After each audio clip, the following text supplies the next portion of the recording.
This will be part 2 of our video series on ISR Matrix Police Jiu-Jitsu and what it is, what it isn't, and the misconceptions. First of all, thank you very much for the responses to our first video, the introduction one. Got a lot of messages and texts and emails, so I will be answering those questions, and I appreciate all the feedback. And feel free to comment below on here or any other social media or YouTube, and then I'll address that, or I'll put it on a list to do the videos for, to kind of break it down. I understand how compressed these videos are going to be. I'm pretty analog, 20th century or whatever, and I rather do 15 to 20 minute clips initially instead of trying to do 6, 7, 2 or 3 minute ones that then there's no connection between them. So we're going to kind of keep this format for a bit, and then we'll go from there.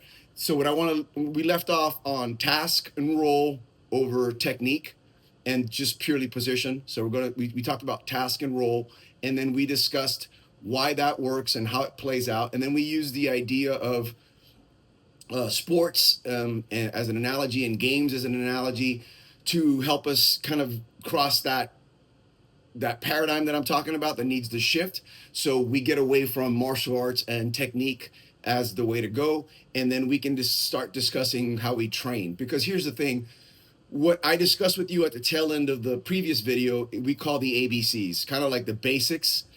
Basics and fundamentals are a weird word, and everybody has a different definition for them. So we went with A.B.C.s, and I'll briefly discuss what those are.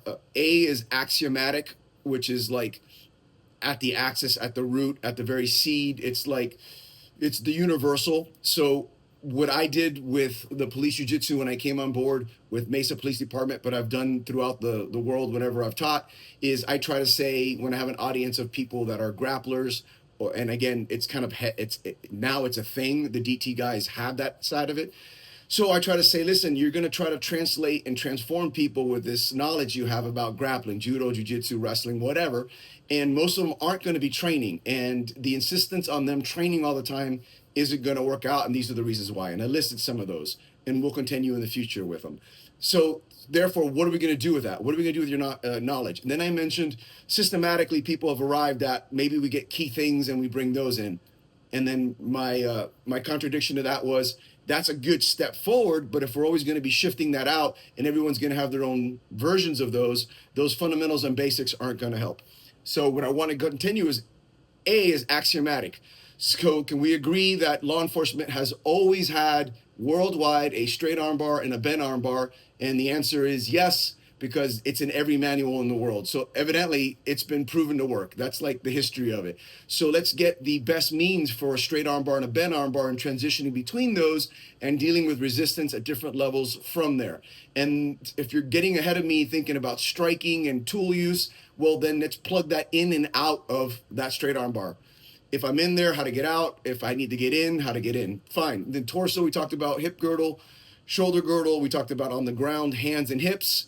And then those are axiomatic principles. And if we can agree on the tactics, and I prefer tactics to technique, but whatever you want to say, because the tactics means we can use that technique in many different ways.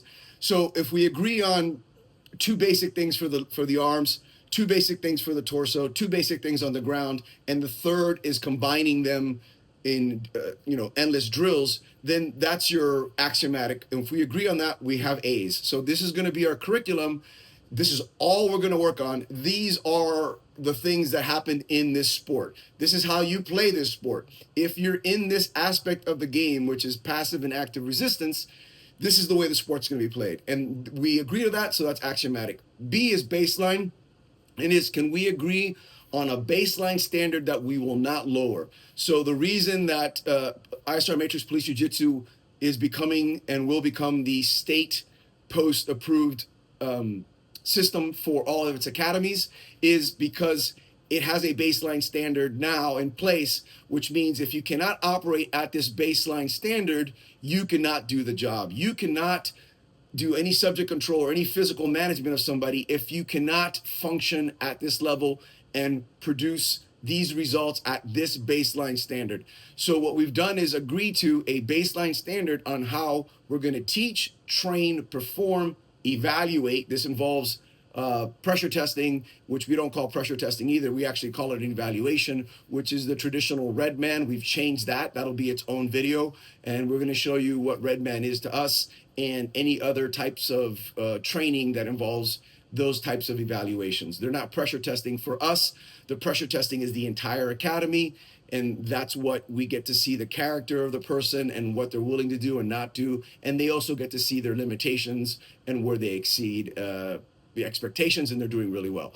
So baseline standards, we'll break down what those are in upcoming videos. So we have the axiomatic principles, we have the baseline standards. That's what we're going to basically use throughout the entire academy, and we're going to reinforce in-service training consistently, and we're going to take to the advanced units and then build on them, because that leads to C. C is comprehensive.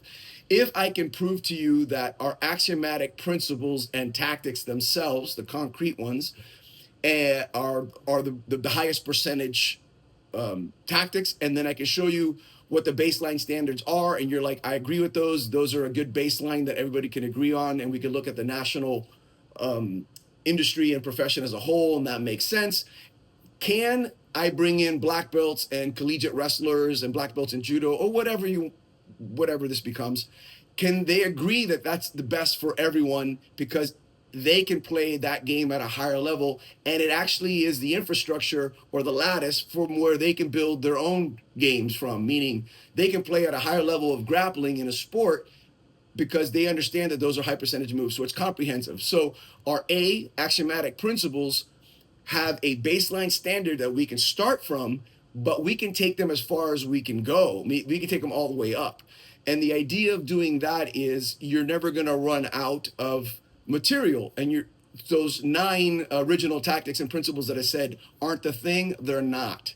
They are vital in many ways, and they're primary in many ways, but what's beneath that, like the substrate where all that is embedded in, is our aim. What's our aim in law enforcement? So we're keeping it with passive and active resistance right now, and our aim is subject control, apprehension, and arrest. So keeping that in mind, we have our A, B's, and C's. That's what's allowed us to work this at every level of law enforcement. What that means is if your defensive tactics do not translate smoothly through the person in the field all the way up to the chief, and it can't be translated all the way up and back down, there's glitches there that you need to look at. We don't have those glitches because of what I'm going to be sharing with you over the next few weeks. The reason is we can now coach this, and coaching to me is applying instruction. So you have your whiteboard, your PowerPoints, all that kind of things that goes on at different places in law enforcement. Then you have instruction. This is how we're going to break it down. You kind of isolate things. And then there's the actual coaching, which we do, which is how do we apply that instruction and then gauge it, right? So within our approach, we can gauge the level of a class. We could say, do we need to cool the class down some? It's kind of getting a little bit too chaotic. Do we need to heat it up some? It's kind of bored. The people are you're going too slow, and we can gauge it. So we have all that built into our manual and our teaching methods on how to coach and manage a classroom so you avoid injuries. And we will specifically address each of these points. Again, these are very compressed videos, but we can take this all the way through evaluations. And here's the other thing that's never discussed on social media is disciplinary action for obvious reasons. Cases are ongoing, but in law enforcement, when and who is watching what videos and what acts on cameras and saying this is excessive or not? Who is saying that? What's their opinion? It's very subjective right now, obviously, because there's no DT program. There's no universal DT program. There's no baseline. There's no axiomatic principles that have been agreed upon. So everybody kind of says, was it excessive? Was it or not? Was it, objectively reasonable? Okay, well, what does that mean in DT? Because when it comes to firearms, tasers, and driving, room entries, team tactics, you see that worldwide. It's all become pretty uniform. It's actually, and it's also very binary when it was and when it wasn't for the most part. Defensive tactics, it's everyone's kung fu, right? So the idea of this is if there's disciplinary action, remedial training, correctional training, whatever you want to call it, whatever's PC for you guys, the thing with this is we can see exactly where they stayed on course, where they went off course. Then you, if they can articulate why they did, you can actually see it, and then it's very easy to evaluate on any level. So anybody within the department can look at it and go, man, you know, they didn't do a controlled descent because they had no control hold to do the descent. It's very black and white. And then you can decide what to do within your own department depending on your policy and the current culture that you have. But it's there. And also, no one gets offended, because if they know what's expected of them and they don't do it, then it's easy to say, well, why didn't you do it? And then you can get a more objective view of what they need to correct that behavior so it doesn't happen again. And that's very important. That's something that's never been discussed about. But once you have A.B.C.s inside your defensive tactics, and you have this police jiu-jitsu approach to teaching, training, performance, and evaluations, then you can add the accountability to it because it's all very uniform. And I think that's also a paradigm shift. And that also allows you to say, well, this guy only did, once a year, he only did 8 hours. So we're not going to hold him as accountable as the kid who just graduated and just got 160 or 180 hours of this material. But what happens is the culture changes, because everybody says we need to change the culture. And as I discussed, you're not going to change the culture one officer at a time, because of all the shifts that occur in law enforcement and the nature of the job itself. What we can do is bring in a system that can do all these things and can scale all the way up and down and be managed by anybody who's running it, and then say, okay, this is now changing the culture of that department. And then, yeah, it takes a couple of years. If your department is top heavy and it's got a lot of people that are old, and then it's got this big gap in the middle, which occurred to a lot of people do different periods over the last 10 years, then the new kids are going to be in play. And then in about 3 or 4 years, it's all going to be academy graduates from this program that are going to be on the streets. That's a huge difference. But what we saw in our own department, and we're seeing it throughout Arizona as departments take this and roll it out, is it's pretty quick. Because if you look at the stats in the past with really just straight up Brazilian Jiu-Jitsu, those 1 to 3%ers that were doing it were already making a substantial difference in the data and the stats that were being collected by those departments. So imagine bringing out not 1 to 3%, but 10, 15, 20%, because over a third of our own department is academy trained. So we've built it from 140 some hours to now 180 hours of PJJ. So it's a huge difference because it's easy. The system works really well. And if you haven't had much, experience with it, because you've only had, maybe you're in service and you only had 10 hours or 12 hours, the fundamentals are so basic that you know your task and roles. So the young kid who's out there, who's got it in and he's going hands-on and he's doing what he needs to do, it's easy for you to adjust, and it's easy to discuss while it's live. Our officers in footage are all talking to one another. Again, no F-bombs. It's, hey, take hands. Hey, take hips. Hey, move that over here. Use your wedge. Move to this position. And they're commuting right away, so the job gets done much quicker. And that's what I wanted to talk about in this particular video, is that what we discussed in the first video, the way it's applied is across the entire department on every level. And if we're working with an advanced unit, there is no advanced. They're just taking those A.B.C.s to a greater level, or taking them to a specific location in whatever their goals are. Their guardrails are different. They can open them up more. They can go specifically this way. They are going hands-on more often with 4 or 5 people automatically. They're in an environment that's a lot more aggressive, or they're chasing somebody constantly because it's part of the bike groups. So these things can be tailor-made, but the entire department is always working the ISR Police Jiu-Jitsu program at all times. So when they gather at different places, everybody is familiar with what they're doing. And like I mentioned, our quarterly training now includes the ISR-PJJ program on some level at all times. And that's the discussion. So we've been able now to do newsletters that are police jiu-jitsu related, that have tactics like technique of the month, and it explains, and it has the use of force alongside of it. We've been able to bring in different people from throughout the department, RTOs, all different types of people through in administration. We've been able to unpack this in front of civilians, community members that come in, that we introduce what we're doing, and they understand. We can put them on the mat safely and show them why it works. And the principles behind it, and you can see their eyes light up like, oh, I get it. We've done it with state and prosecutors, and we brought them in and said, this is what we're doing, this is why we're doing it. And then you could see that the questions are basically those that they can recognize. It's easier to defend what we're doing and portray it in a way that makes perfect sense, because all of these tactics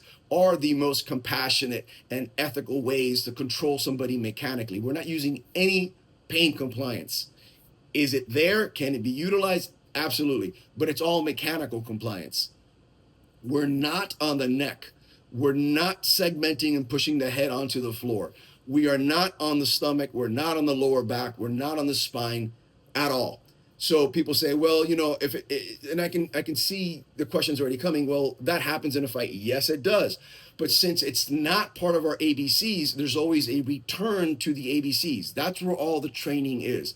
What is the sport? What is the game? What is the goal? How do I build skills that apply to the whole thing? Then you can go finesse-wise later on, but it's always returning to those principles. It's always returning to what's going to work on all levels, what's legally defensible, what's morally defensible. That's what we're going to go to. So, for example, when I got here, they were segmenting the head to the floor, and then everybody had to learn that. Well, here's the thing. If that's all you train, and the suspect is halfway turning, and they don't know that the other officer is pulling the suspect this way while they're trying to segment the head, the face that way, you've just torqued this person's neck. You just got yourself in a lawsuit. And it is occurring right now. There are lawsuits because the person's face was on specific temperatures, specific items, and or the person moved one way and you were early to do this, because again, it's a bell curve. And if that's all you teach, how are you going to train that? Oh, just get on your stomach, lie down, put your right ear on the mat, let me hold your head. See, it works. That's it. That's all you're going to be able to do. You can't really do that under resistance across an entire department without getting some injuries, and then realizing, wait a minute, in the field, how many hours do I want them to do this so they can do it proficiently and know when to utilize that specific technique? Because what you will see, if you're honest, and I watch footage from around the country, you're going to see the guy's halfway turned. He's almost there. Officer gets to the scene. That's all he knows. He's like, I'm helping. I'm pushing that guy's head, turning it sideways. Yes. If you're asleep and you lie down and you put your ear to the ground and or somebody has already put you there, I'm being a bit sarcastic and I apologize. But if the person's already there and you hold it down, yes, it works. But how the hell did you get there? So it's not an axiomatic principle. Get that out. Leave that aside. It's just like doing knee ride transitions on each side of the body to then switch over to take the back and move forward. Is that a thing? Yeah, it's absolutely a thing. Do you have time to teach that? Will you have time to teach that? Will that scale up and down your entire bell curve? And you know the answer to that. That's why it hasn't worked. Don't do that. Stick to the other stuff. Get that done first. That will change law enforcement, department by department. That will change your data and your stats right away. That will start changing everything right away. Everything else, they will not learn. They will be impressed by your skill set. Fantastic. I'm not talking about the seminars. We discussed who attends the seminars and the courses. And I'm hoping I'm being clear. So that's just one tactic. It's the same thing with knee on the belly, knee on the back. Will you be there at some point? Might you be there at some point? Yes, but can we shift the hands and hips as soon as possible? So you don't have a guy that doesn't train that much, that learned that weighs 280 pounds and he's 6'4", and that's all he knew. And the suspect is, 130 pounds and is being twisted that way, and he's going to put the knee right that way because that's all he knows. Why put yourself in that position? Because sooner or later it goes wrong, and then we all pay for that. That one F up affects us all, and we know this. So again, that's not axiomatic. Get it out. Next thing is, what we're discussing about these techniques, a lot of people can't physically do them. So that's your baseline standards. So once we agree on what we're doing, and in our sense is we're controlling hips and hands on the ground, let's say, because that's what I'm discussing right now, then what's the baseline standard? How can I get everybody can do staples, everybody can do double staples, which is rides, everybody knows how to do arm extensions and elbow lifts. Anybody can do that day one. If you have 4 hours with your entire department, they can learn staple, double staples, which is rides. They can learn arm extensions. They can learn elbow lifts. And that's a good 60 to 70% of everything you deal with. The amount of footage that we have of boring arrest, because that's exactly what's happening, is just, it's incredible. So, and if you come to our courses, we show you those videos, and they're endless. And that in itself is going to change law enforcement. So as to everything else that you're bringing in and everything else we see in social media, it's nice. Like, again, it's not like I haven't gone through that process, but it's not going to work. And yeah, I'm going to be that person. And it's not for any other reason than to show you what's way easier, and everything you have to contribute comes after this. So let's start at the very beginning. So thank you for watching this one. I will continue to build on this initial compressed version of videos for the next few weeks. And then we will unpack and do individual ones on specific topics. And I'll share with you what we're doing, and we can go that route. So thanks again.